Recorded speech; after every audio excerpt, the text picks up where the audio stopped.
It's day 6, and guests are enjoying another luxurious day at sea. Good afternoon. Oh, good Our afternoon. lunch is here. But unbeknownst to them, there are storm clouds on the horizon. The news on Hurricane Orlene, it goes from bad to worse. Just a couple hours ago, it went from a Cat 1 to a Cat 3. Now it's jumped up to a Category 4 major hurricane. Folks in this area really need to be prepared for a devastating storm. Make sure your work area, everything in there is secure, nothing's going to fall. Copy that, we'll secure everything.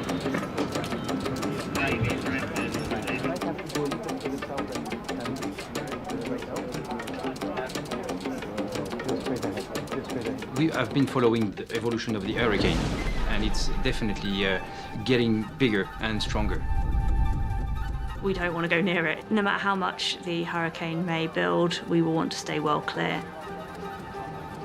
It's going to be directly on the route between us in Baja California and Huatulco, where we're going next.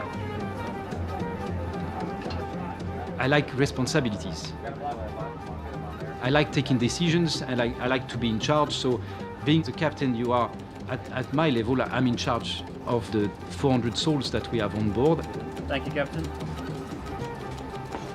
For me, what is important in this kind of situation is to create trust to the guest. So to do it by going directly to face with them.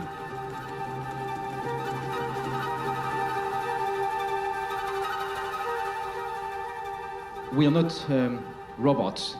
So when we see this kind of thing, we don't just go through and thinking, okay, we'll see how it goes. No, we plan ahead of time. So we're going to deviate our route, so we can expect movements, unsettled movements, particularly swell from different directions. We can expect winds a little stronger than expected.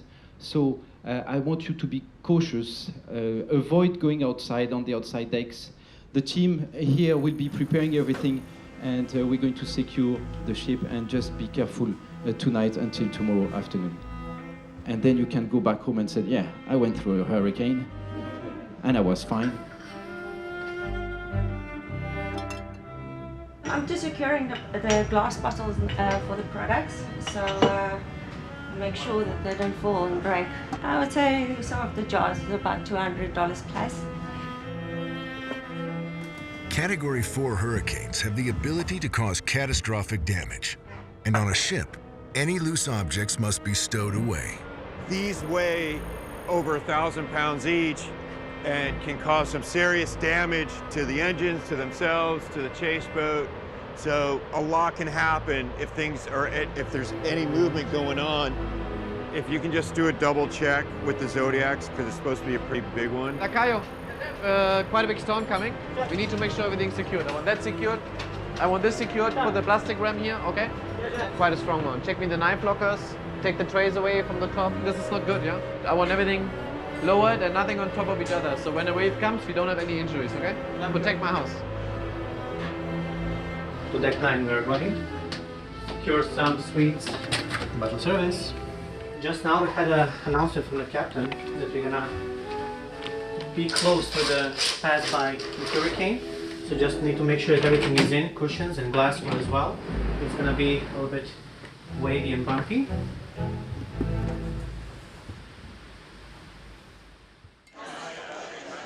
The captain has made a plan, and now has to hope that the storm doesn't change direction, or the guests are in for a rough night.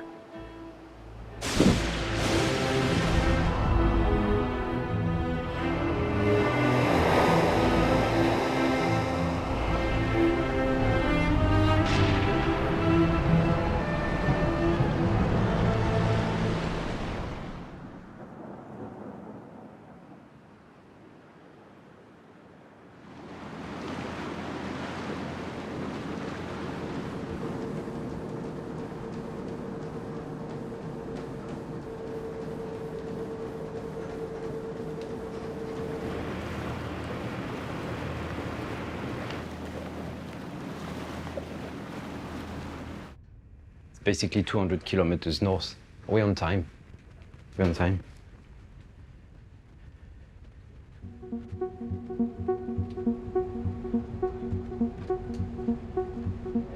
Cyprien. Look at them.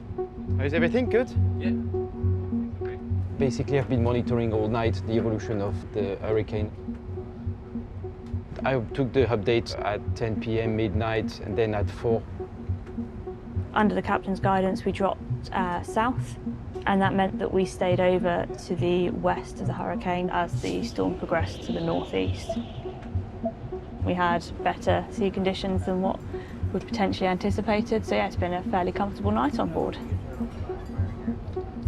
I went for a quick tour this morning. The whole ship was doing great, so it's a good success.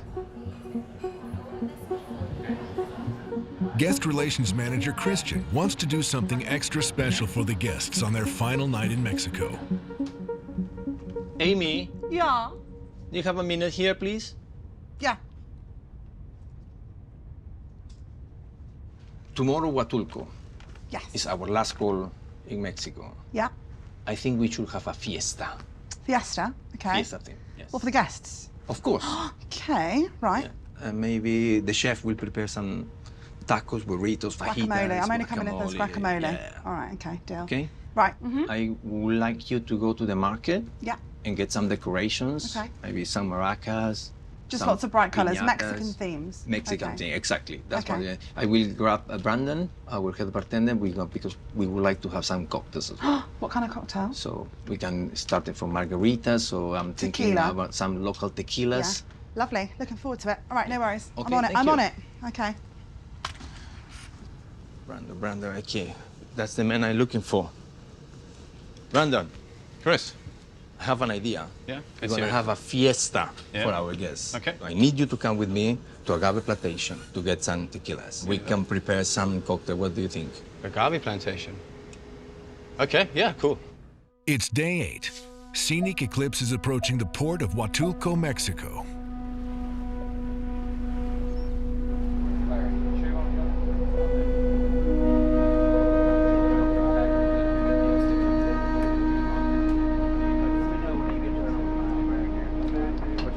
Making his way towards the ship is the local pilot. Bring in the ladder, secure the door, please.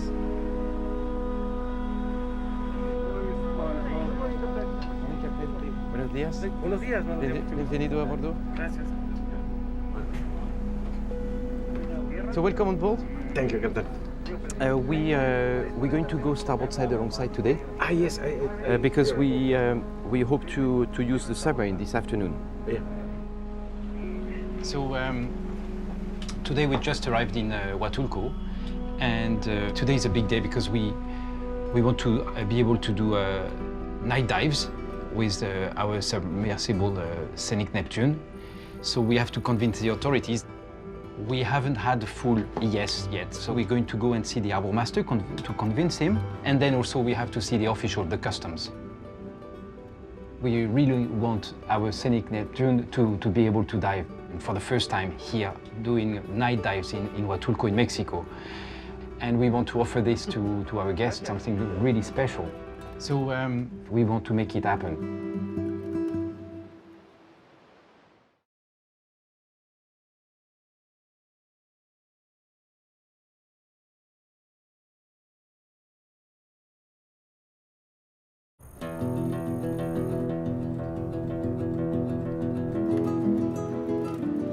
Ready, gang? Challenge today. Go to the agave plantation, get some tequila, nice little cocktail. I'm in charge of the decorations. Quick, come on, let's go. Right, go. Located in the state of Oaxaca on the Pacific coast of Mexico, Huatulco was once a small fishing village and is now a thriving tourist destination. It's also home to agave fields where mezcal is made, one of the most complex spirits in the world. Here, bartender Brendan hopes to find a high-quality product he can bring back to the ship for guests. Hello, guys. Hi. Hi, welcome. My name is Enrique. Brennan. Hello, Enrique. Welcome to our agave ranch. Okay. We are Welcome. looking for some good mezcal. You're in the correct place. Yeah. And we can have mezcal, agave. Can you show us? Sure. Let's go. After you? Yeah? See? All Let's right. go. As a bartender, you start learning a lot more about where the resource comes from. In another container. You see it in a bottle, you see it prepared, but from the origin straight to the bottle, It's a great experience. Mezcal, the best way to describe it is like the cousin of tequila. Tequila is 100% agave, should be 100% blue agave. I mean, you can get agave from all parts of the world, but it originally is Mexico, the original. Let's try some mezcal. Sure. Let's start with the passion fruit mezcal. Maracuya in Spanish. Taste fruity, taste also citric. You can taste the passion fruit. See? Yeah. And the second one is white mezcal with an scorpion inside, which gives the citric tasty. The scorpion make the mezcal citric. See. You said it's the oils, yeah? Because the oil, the scorpion spreads an oil. And finally, the best one, the 5 years aged mezcal, which is my grandpa, Honorato. This is without lime, without ice. Just like that. Just directly. So this is the name of your grandfather, Honorato. Honorato. He's the one who started all this. Exactly. See, he's the crazy guy was. Smooth, huh? Who starts to produce this mezcal here in the coast. Exactly. What do you think? Yeah, this is nice. It's good, huh? Very smooth. It was short finish. The best one I found that had the right peaty smokiness was Can Alacran. That was the one with scorpion in. Because the scorpion produces the oils that kind of give it the flavor. While Brendan is confident he's found the perfect mezcal, Amy is searching the town for decorations for tonight's party.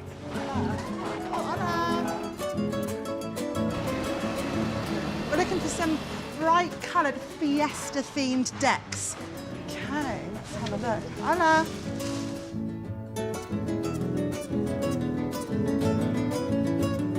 We've got the piñata. Can I have 3 of the piñata? The big one. Lovely. And we'll hold it. Oh my goodness, we need to fill them, don't we? The sweetness. Let's have a party. I really hope the guests like this because this is a lot of effort and I really don't want it to break before I get back to the ship at least. So here we go. Back on board Scenic Eclipse, Brendan is prepping the submersible, while the captain and Jason try to gain approval for the first commercial night dive in Huatulco, Mexico. We're going to prep the sub now, and then we launch in at around 6:30. We're going to open up the door, crane it out. I was going around, I was doing the external checks. Alex is inside doing all the internal checks, checking all the valves, make sure they all turn, work perfectly, that we won't have any problems, as well as our computing system. Everything seems good, sub's working perfectly. Brendan's attempt to carry out the night dive has hit a roadblock. And still approved or not approved? I don't know yet. Still waiting to find out. I haven't seen Jason surface, so I'd say it's not great news. Just waiting.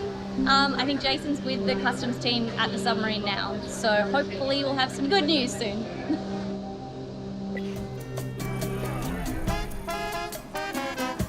Meanwhile, up at the yacht club on deck 7, Brendan's local Scorpion Mezcal is proving to be a success with guests.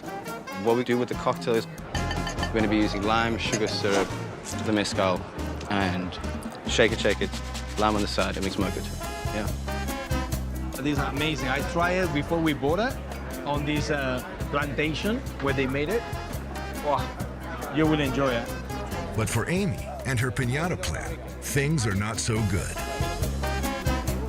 Due to safety precautions, I may not be able to perform the piñata game. If I can kind of action it that it's going to be okay, safe, then I'm hoping that the sweets will hit the floor. Oh dear. Stan, do we think it's safe enough to perform this activity? It's very safe. It's very safe, lovely. Okay, we've got the go-ahead.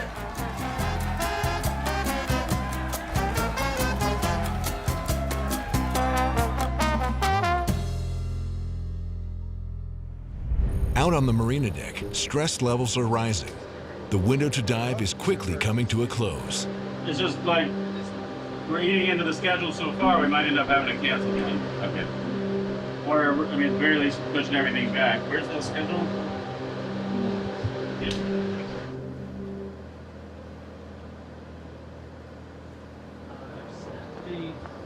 Okay, I've got the authorization. We can go. Let's go. So I just got the full authorization. We can do it this evening. For the first time ever in Huatulco, in Mexico, a submarine dive at night. And we needed to convince the authorities. So we went this morning to see the harbor master. Now we have the customs here.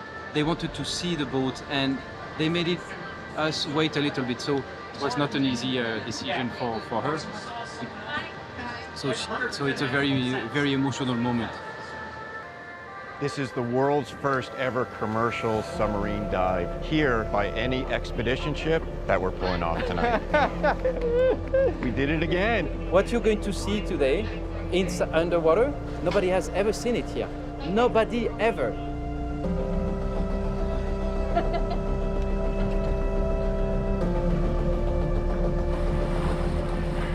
So there's the sub right over there, so you can see her in the water. Spirits are high. All they need now is clearance from the bridge. Bridge, Jason.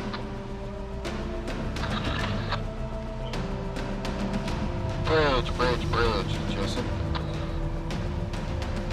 Brennan, Alex, can we get a 7-1?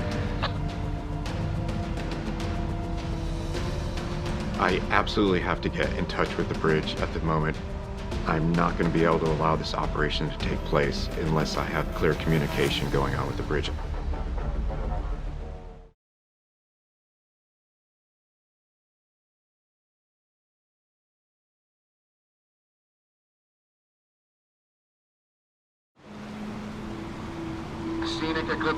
Scenic Eclipse Bridge, Jason. Bridge, go ahead. Yeah, Bridge, sorry, I've been trying to call you for a few minutes. I need to give you a new count. Alex moved over to the chase boat, so we have 10 in Zodiac 11 now. Before we get started, I'm going to go over the safety briefing one at a time. So myself and Boris, we're going to help you across. Just mind the swell, watch your step, stand only on the black. I know everything's dark, but just try to get to the black. The first dive in any location is always carried out by the Discovery team. This is to ensure all safety checks have been passed before guests partake in the excursion. First time I saw the sub, I was absolutely blown away by this machine. Internal pressure, 1011. The fact that I get to go down at a depth that you can't go as a normal scuba diver. Past human capability. Right. Welcome aboard.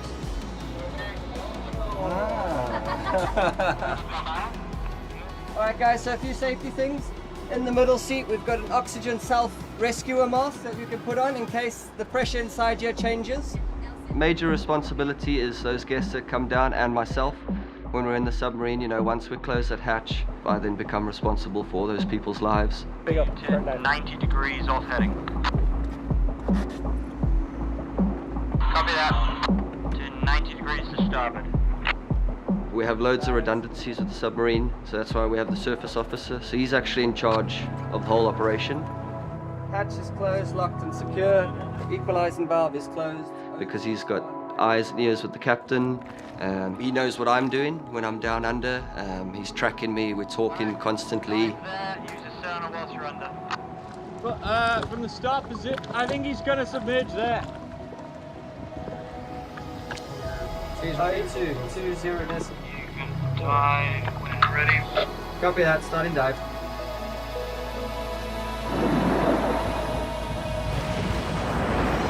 Scenic Neptune is designed to travel up to 980 feet below sea level for up to 96 hours.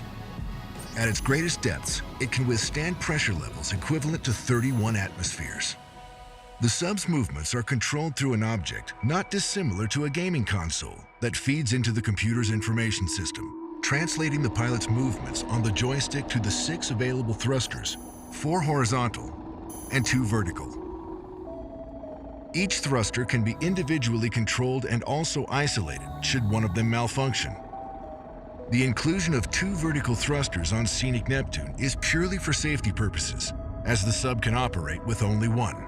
And it's programmed with a specific feature that ensures the safety of its occupants at all times.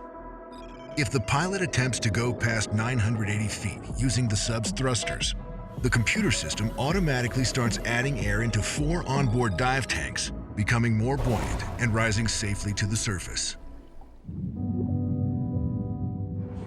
Is that a crow? No, it's some sort of baby crustacean. Really close to the water. Lobster. Maybe lobster. Good. That's dead. Oh. We're coming alongside this side, okay? Open hatch, ending dive. Amazing, Brandon. Thank you. Yeah, no problem, guys. It was good to get out, start diving. The first 5 to 10 meters, we had really good visibility as we were going down. We had a couple of fish come up with the light. We were looking really forward to doing a night dive. Perfect. If we had 10, 15 meters visibility, it would have been mind-blowing. The Discovery team is returning to Scenic Eclipse with pride after a night of making history and filled with passion and determination to make the next sub-dive even more memorable for the guests. Next time on Maritime Masters, Scenic Eclipse continues its voyage through the Central Americas, exploring the jungles of El Salvador and the volcanoes of Guatemala. But nothing comes easy on the open seas. Looks like it's going to be a collision risk.